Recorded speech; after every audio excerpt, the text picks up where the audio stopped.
Muy buenas tardes, señoritas y jóvenes, queridos estudiantes. Vamos a continuar con las sesiones de las diferentes culturas que estamos ya en el proceso, ¿no? Un poquito delicada, pero hay que darle continuidad al avance, ¿ya? En esta ocasión vamos a hablar una de las culturas que no tiene muchos vestigios, ¿ya? En cuanto a la parte arqueológica. Pero sí es importante, vamos a hablar en este momento de la cultura chiripa, ¿ya? Bien, la cultura chiripa, vamos a hablar de su ubicación. Esta cultura se ubica en la península de Taraco, que es al sur del lago Titicaca, entre la cuenca lacustre, ya que es el lago Titicaca, el lago Popo, unidos por el río Desaguadero. Si hacemos un poquito de memoria, vamos a observar que son las grandes culturas que se han desarrollado aquí entre la cultura Chiripa, Tiahuanaco y Huancarani. Y toda esta región se convierte en la base de todo lo que son las culturas importantes de Sudamérica. En cuanto a la ubicación, se ubica en la península de Taraco, en la provincia Ingabi del departamento de La Paz, a una altura de 3.820 metros sobre el nivel del mar, ¿ya? Y también tenemos que diferentes investigadores que han analizado un poco acerca de las características singulares de esta cultura, acerca de sus viviendas. Tenemos a Wendell Bennett que en 1934 él descubrió el templete subterráneo y las casas singulares con sus características propias. También tenemos a Kidder en 1955, donde estudia la cerámica encontrada y la sitúa unos años antes que la cultura tiahuanacota. También el investigador David Brouman en 1974 divide a esta cultura en tres fases: la fase Condori, fase Yusco y la fase Mamani. También está influenciada por Pucara, Caluyo en el Perú, ¿ya? En cuanto a esta cultura, en cuanto a su economía, ellos se dedicaban, como estaba al lado, alrededor del lago, se dedicaban a la pesca, también a la agricultura y a la crianza de la ganadería y también al comercio. Uno de los importantes productos que ellos cultivaban era el amaranto, la cañagua, el tarwi, jiquina, papa, oca, añayucu, chinopotio, etc. También otros como la totora y la paja, ¿no? Que se utilizaba para la construcción de sus viviendas. También minerales como la pasa y el cataui. También tiene una característica, ¿no? Que es su fuerte, que es la fabricación de la cerámica, ¿ya? Y el tallado de piedras y minerales. También manejan conceptos de diseño en el caso de la simetría.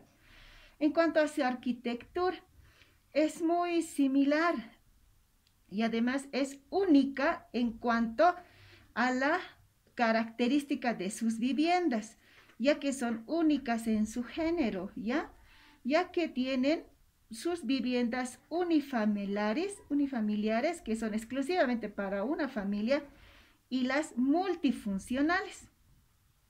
Tenemos una reconstrucción de esta aldea. Tienen al centro un templete semisubterráneo y las viviendas alrededor, generando una serie de rituales, los cuales de alguna manera establecen ya un espacio en la aldea para realizar sus actividades, sus rituales. Aquí observamos también los ingresos de esta vivienda daban a lo que es el templete. Y al centro tenemos un elemento lítico que representa alguna deidad, algún dios de su región, de esta sociedad, de la cultura. En cuanto a las ruinas, se observa que se encontró vestigios para el estudio de esta cultura prehispánica. Están ubicados en esta provincia y podemos observar las características del doble muro, ¿no? Esta es su característica principal de esta cultura. Y a partir de esta imagen se puede observar que el espacio interior, que es el templete semisubterráneo. Y aquí observamos este espacio entre muros. Miren, podemos observar, este espacio no era inútil, sino exclusivamente lo utilizaban como depósito o almacén o espacios rituales. Accediendo desde la parte interior hacia afuera, por fuera, observamos, no había ningún tipo de acceso o algún tipo de abertura, o por lo menos sospechar que existía esta doble pared. En sus viviendas por fuera estaban construidas de paja, totora y también de piedras y barro. Y su ingreso, en algunos casos, la utilización de las puertas corredizas, ¿ya? Para estas puertas rectangulares, el uso del dintel se constituye un elemento importante también para que son los nichos interiores. Aquí, para disminuir un poco la profundidad del ingreso, dado por el grosor de ambas paredes, el ingreso de esta vivienda se genera un elemento escalonado, ¿ya? Como observamos, el cual trata de replicar en la parte superior de los ingresos de cada vivienda, generando lo que es las figuras escalonadas que van a ser propias de la cultura, posteriormente de la cultura tiahuanacota. Vemos aquí vestigios, ¿ya? Que son, y aquí vemos la vestimenta de la cultura chiripa, que va a ser típica del altiplano, que son las túnicas que son tejidas de la lana del camélido, que son la llama, la alpaca, y aquí son las túnicas o los ponchos, ¿no? Que si observamos los diferentes colores, los diseños que eran significativos, ya que solamente podían utilizar algunas castas sociales, ¿ya? Y no todo así, toda la cultura.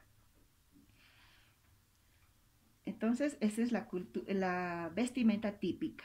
Aquí vemos algunos tallados en piedra, justamente mostrando esa iconografía típica de esta cultura. Así los primeros rasgos cerámicos en pintura. Esta cerámica va a evolucionar con sus rasgos escalonados y por el matiz, ¿no? Y los colores que ellos jugaron con los lineamientos, puntos y dibujos que se entremezclan entre colores y van a ir evolucionando en sus colores y diseños. Aquí observamos imágenes del templete semisubterráneo encontrados en esta península. Encontramos, mantienen las paredes líticas, ya que dan la estabilidad al templete. Y este templete va a ser la base y la influencia de lo que es la cultura tiahuanacota, ¿ya? Y aquí observamos las excavaciones que se dieron por muchos años. Actualmente se paralizaron por la falta del apoyo económico, pero cada vez se están encontrando más de estos espacios con los mismos elementos característicos de lo que son las estructuras líticas de piedras bastante grandes, que son la estructura de lo que van a ser estas paredes más rústicas de las que podemos encontrar en otras culturas. Lo mismo que las viviendas con esta edificación de doble muro. y en algunos casos ya protegidos de la intemperie. Y en muchos museos también hacen representaciones de lo que pudo haber sido esta aldea. Estas son las viviendas, el templete y todas las actividades que realizaban afuera de las viviendas, ¿no? También su agricultura, que era propia de ellos, la ganadería, la caza y la pesca y como base económica. Aquí observamos las viviendas unifamiliares, que se refiere a solamente se utilizaba para actividades propias de descanso, ya que el resto de las actividades que realizaban lo realizaban a la intemperie, ¿ya? Por ejemplo, la cocina, el tejido, la alfarería, la elaboración de cerámica.